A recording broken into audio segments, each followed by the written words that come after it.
housemates na kakain ng 2 breads a day nila?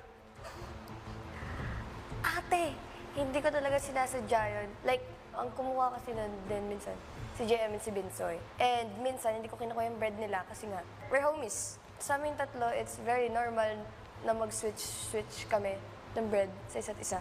Kung iniisip mo yung ibang tao na hindi sila makakain ng hard bread, talaga bang iniisip mo lang ang sarili mo kaya iyon ang ginagawa mo?